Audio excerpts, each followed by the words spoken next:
Hello friends, कैसे हैं आप लोग। उम्मीद करते हुए अच्छे होंगे। आज हम लोग उत्तर प्रदेश विशेषांक पर चर्चा करेंगे।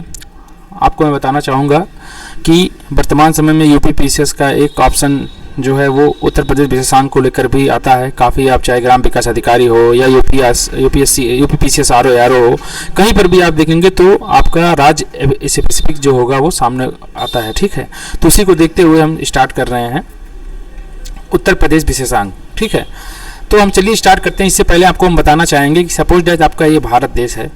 ठीक है, मैप तो ज़्यादा बेटर नहीं बन रहा है, इसको समझ लीजिए ऐसे। तो यहाँ पर ये आपका जो है यहाँ पर ये मिड पॉइंट पे आपका उत्तर प्रदेश है। ठीक है, इसलिए प्राचीन समय में उत्तर प्रदेश को मध्य देश के नाम से जाना जाता था। ठीक, आपको पता होगा कि वैदिक काल कब आया था। तो वैदिक काल आपका पता होगा कि दो भागों में बटा था। एक ऋग वैदिक पीरियड था और एक उत्तर वैदिक पीरियड था। ठीक है, ऋग वैदिक पीरियड जो था 1500 से 1000 ईसा पूर्व तक था और उत्तर वैदिक पीरियड जो था 1000 से 600 ईसा पूर्व तक था।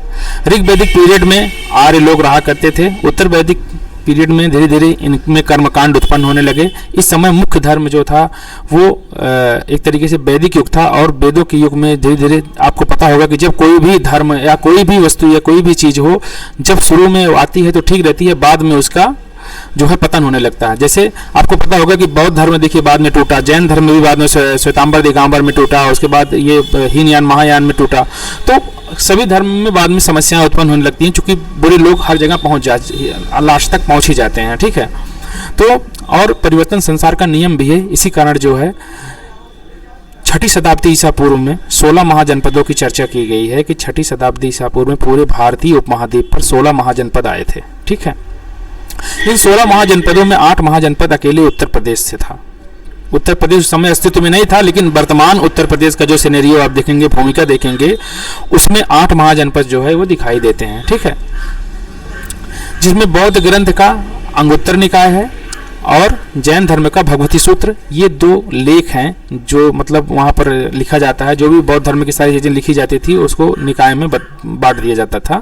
तो उसी समय बौद्ध धर्म का अंगुत्तर निकाय और जैन धर्म का जो है भगवती सूत्र में 16 महाजनपदों की चर्चा की, जिसमें 8 उत्तर प्रदेश के हैं। ये मैं आपको बताना चाहता हूँ। ठीक, उसके बाद आप उत्तर प्रदेश के 8 महाजनपदों की ये सारे दिए गए हैं। मैं आपको इसके लिए एक ट्रिक बताता हूँ। तो इसके लिए एक ट्रिक है, कोमल वत्स, कोमल वत्स। ठीक है, कोमल वत्स, सुकुमार है, चंपक। ठीक है, ठीक है। अब यहां से कोश हो गया कौशल आपका, मल्ल से हो गया मल्ल। ठीक है, कौशल और मल्ल, यहाँ पर देखिए ये है कौशल और यहाँ पर मल्ल, देखिए 2 हो गया। तो हो गया कौशल मल्ल, उसके बाद वत्स हो गया, यहाँ पर हो गया सूरसेन जो मथुरा है, उसके बाद यहाँ पर कुरु है। ठीक है, और यहाँ से कोमल वत्स सुकुमार है, चंपक। अब यहाँ पर देखिए चा से हो जाएगा आपका चंपा और पा से हो जाएगा आपका क्या, यहाँ पर एक पा से हो जाएगा आपका पांचाल। ठीक है, ठीक, और का से हो जाएगा आपका काशी। तो ये आप इसको एडजस्ट करके आप तैयार कर लीजिएगा। काफ़ी अच्छी ट्रिक है और हमने बनाया है, तो आपको हो सकता है काम आए। तो कुरु की राजधानी आपको पता होगी इंद्रप्रस्थ थी उस समय। यही इंद्रप्रस्थ जो अर्जुन और 5 पांडवों ने मिलकर के बनाया था, वही इंद्रप्रस्थ है। दिल्ली के आसपास के रीजन का क्षेत्र है। उसके बाद पांचाल। पांचाल में आपको पता होगा कि महाराज द्रुपद रहा करते थे। आपको पता होगा कि इतिहास में थोड़ा हम लेकर के जाएंगे, तो यहाँ पर द्रुपद और इनका क्या नाम है, गुरु द्रोणाचार्य एक साथ पढ़ते थे। तो उन्होंने, द्रुपद ने वादा किया था कि हम दो इतने अच्छे मित्र हैं कि जो भी हम तैयार करेंगे आपस में आधा आधा बांटेंगे। अब चूंकि ये थे ब्राह्मण, द्रोणाचार्य काफ़ी गरीब इनका जीवन बीता, तो एक दिन गए थोड़ा गाय वगैरह मांगने गए, हमको दे दीजिए, हमारे मित्र हैं, आप कहे थे बांटने के लिए, हमको कुछ नहीं चाहिए, आप हमको थोड़ा गाय वगैरह दे दीजिए, हम अपने बच्चों को दूध पिलाना चाहते हैं। जो कि अश्वत्थामा उस समय दूध मांग रहा था। तो कृपी जो कृपाचार्य की बहन थी, इनके साथ द्रोणाचार्य की शादी हुई थी। तो काफ़ी गरीबी में जीवन जी रहा था। बेचारी जो है वो चावल के जो है उसको पसावन को उनको पिला रही थी। तो इसी दुख को देखते हुए उन्होंने गए मांगने के लिए, तो उनको अपने दम्भ में जो है पांचाल नरेश द्रुपद ने उनको वहाँ से भगा दिया। तो उसी का प्रतिशोध लेने के लिए ये जो है फिर हस्तिनापुर के राजकुमारों को शिक्षा दिया और बाद में उन्हीं से हमला करवाया। और तब उसके बाद आधी राजधानी जो है जब पूरा जीत लिए राज्य तो आधी राजधानी, आधा पांचाल जो है अक्षत्र हुआ और आधा कामपिल हुआ। कामपिल द्रौपद ले लिया, अक्षत्र वाला जो है ये द्रोणाचार्य का पुत्र जो है अश्वत्थामा लिया था। तो आई होप ये क्लियर हुआ होगा कि पांचाल, और अब यहाँ से आपको भूलेगा भी कभी नहीं ये। उसके बाद ये है काशी। काशी के राजा वाराणसी हैं। वाराणसी काशी हुआ करता था। काशी नरेश जो है पहले हस्तिनापुर से वहाँ पर शादी विवाह होता था, तो सारी चीज़ें वहाँ पर दिखाई गई है। ठीक है, तो ये काशी जो है हस्तिनापुर मतलब कुरु, तो यहाँ काशी जो है वाराणसी विश्व की सबसे प्राचीनतम शहर और जीवंत शहर के रूप में इसको जाना जाता है। सूरसेन मथुरा है। ठीक है, सूरसेन मथुरा है। उसके बाद वत्स, मथुरा लगभग या आसपास का यादवों का रीजन हुआ करता था। वत्स जो है कौशाम्बी, कौशाम्बी मतलब इलाहाबाद, कड़ा और कौशाम्बी 3 क्षेत्रों में आता था ये। ठीक है, उसके बाद मल्ल यहाँ पे। कौशाम्बी में आपको पता होगा कि बौद्ध और जैन दोनों धर्म ग्रंथों के यहाँ पर लोग यहाँ पर जो है अधिष्ठान है, यहाँ पर लोगों का जमावड़ा रहता है, तो आगे हम चर्चा करेंगे। उसके बाद देखिए मल्ल यहाँ पर कुशीनगर है और पावापुरी है। तो मल्ल यहाँ पर कुशीनगर में जो है मल्ल, जो मल्लों के राजा थे, यहीं पर बुद्ध की मृत्यु हुई थी और मल्ल लोगों ने ही उनका जो है समाधान किया था, तो कुशीनगर में उनका समाधान हुआ था। चेदी नरेश, आपको पता होगा कि ये महाभारत में श्री कृष्ण जो है, श्री कृष्ण भगवान हैं, उन्होंने इनकी बहन से विवाह किया था।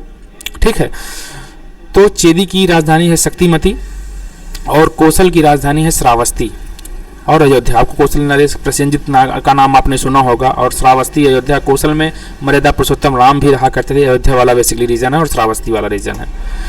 तो कल्चरल कैपिटल जो है आपका वाराणसी है। ठीक, इतना तो आपको क्लियर हुआ होगा।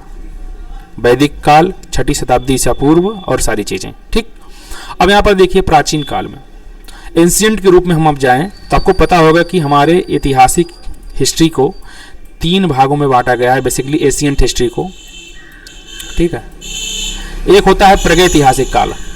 प्रागैतिहासिक काल उसको कहते हैं जिसका कोई लिखित साक्ष्य नहीं होता है, सिर्फ खुदाई के अवशेषों के आधार पर ये पता लगाया जाता है कि ये चीज़ हुआ होगा। ठीक है, ना उस पर कोई लिखित साक्ष्य होगा, ना उसको कोई पढ़ा जाएगा, ना उसको कोई समझा जा सकता है। ठीक है, खुदाई के आधार पर इसको पता लगाया जाता है। उसके बाद दूसरा नंबर आता है आद्य ऐतिहासिक काल। आद्य ऐतिहासिक काल बेसिकली उसको कहते हैं जिसमें आपको लिखित साक्ष्य तो मिलेंगे लेकिन आप उसको पढ़ नहीं पाएंगे।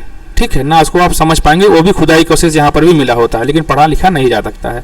ठीक है, लेकिन ऐतिहासिक काल इसमें आपको खुदाई के साक्ष्य भी मिलेंगे, लिखित साक्ष्य मिलेंगे और पढ़ भी लेंगे। जैसे कि आपको ऋग्वैदिक काल, हड़प्पा कालीन जो स्थल है, ये आपका कहाँ पर आ जाएगा, तो आदि ऐतिहासिक काल में आ जाएगा। जबकि ये ऋग्वैदिक काल जो है, वैदिक युग है, जो आपका ये क्या है, प्रागैतिहासिक, ये ऐतिहासिक काल है। ठीक, अब यहाँ पर देखिए प्रागैतिहासिक काल। प्रागैतिहासिक काल मतलब, अब प्रागैतिहासिक काल को हम 2 भागों में बांटते हैं। एक होता है पाषाण युग, एक होता है ताम्र युग।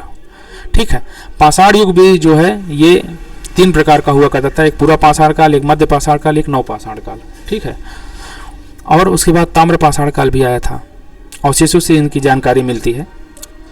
तो पाषाणकालीन संस्कृति, आपको पता होगा कि पूरा पाषाणकालीन संस्कृति जो है ये 3 है, और उत्तर प्रदेश को बेसिकली हम तीनों को चर्चा करेंगे, जो कि आगे जो है क्या मतलब उसको चर्चा करने, काफ़ी पाषाणकालीन स्थल है पूरा पाषाणकालीन, लेकिन उत्तर प्रदेश के 3 ही हैं और 3 ही पर चर्चा होनी चाहिए। ठीक है, तो प्रयागराज में आपको पता होगा बेलन नदी घाटी का क्षेत्र है, ये पूरा पाषाणकालीन स्थल है। उसके बाद सोनभद्र में आपका सिंगरौली घाटी है। सोनभद्र में सिंगरौली कोयला की खान है, तो वहाँ पर सिंगरौली घाटी भी है, वो पूरा पाषाणकालीन स्थल है। चंदौली में चकिया क्षेत्र है और ये भी जो है पूरा पाषाणकालीन स्थल है। ठीक, बेलन घाटी में जो आपका प्रयागराज का बेलन घाटी है, बेलन घाटी में लोहदा नाला है और यहाँ पर मातृ देवी की मूर्ति मिली हुई है। इनके पेट से जो है एक, उदर से या पेट उनको बोलते हैं, तो पेट से जो है एक वृक्ष निकल रहा है, इसकी चर्चा यहाँ पर की गई है। ठीक है, आग के इस्तेमाल की जानकारी मनुष्य के पास नहीं थी पूरा पाषाणकालीन स्थितियों में। कृषि की जानकारी भी नहीं थी। कुछ स्थान पर पशुपालन के साक्ष्य मिलते हैं। मनुष्य शिकारी और हंटर हुआ, यावरी हुआ करता था। हंटर ही बोलिए ज़्यादा ठीक है, यावरी तो घुमंतु होते हैं। ठीक है, आप शिकारी बोलिएगा। जैसे सबसे पहले थोड़ा ट्रिक बताते हैं, कुत्ता। सबसे पहले पशुपालन जो हुआ था वो कुत्ता का हुआ था। सबसे पहले प्रयोग की गई जो थी वो कुल्हाड़ी थी, हथियार। और सबसे पहले आधाता आप देखेंगे तो तांबा जो है सबसे पहले तत्व था जो प्रयोग किया गया था। ठीक, तो यहाँ पर तीनों चीज़ें हैं।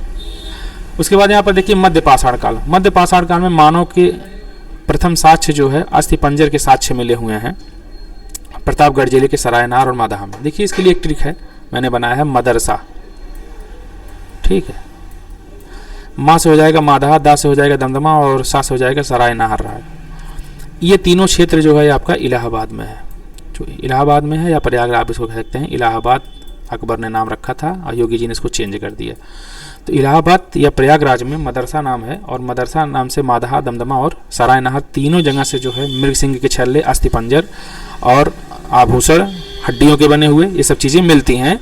और यहाँ पर सरायनाहर राय जो है यहाँ पर 14 समाधान प्राप्त हुए हैं एक साथ, ठीक है, जिनके सिर पूर्व से सिर इनके पश्चिम से पूर्व दिशा में है, मतलब सिर पश्चिमी दिशा में है और पाँव जो है ये पूर्व दिशा में है। झोपड़ियों में मिट्टी के बर्तन के साक्ष्य भी यहीं पर मिले हुए हैं प्रयागराज जिला के मेजा तहसील से, ठीक। तो आपका ये ट्रिक आपको समझ में आया होगा। आगे बढ़ते हैं। नवपाषाणकालीन स्थल क्या है? आपको बता दें कि मध्य पाषाण काल में आग की जानकारी हो चुकी थी, लेकिन इसका प्रयोग आके नवपाषाण काल में हुआ था। चावल और कृषि के साक्ष्य प्राप्त हो गए हैं। कोलडीवा प्रयागराज में कोलडीवा स्थान है वहाँ पर। मिर्जापुर, सोनभद्र, बुंदेलखंड एवं प्रयागराज से हजारों औजारों और हथियारों के साक्ष्य मिले हुए हैं। मैंने वही कुल्हाड़ी कहा था ना, तो वही सब हैंडेक्स वगैरह मिले हुए हैं, ठीक। ताम्रयुगीन सभ्यता। ताम्रयुगीन सभ्यता बेसिकली आलमगीरपुर हिंडन नदी, हिंडन जो है आपका यमुना नदी के किनारे, आपका गाजियाबाद में हिंडन नदी, हिंडन एयरबेस है, तो हिंडन नदी वहाँ से आप तय कर सकते हैं। और बड़ा गांव एवं हुलास ये सहारनपुर में है, ठीक। तो ये चीज़ें हैं आपको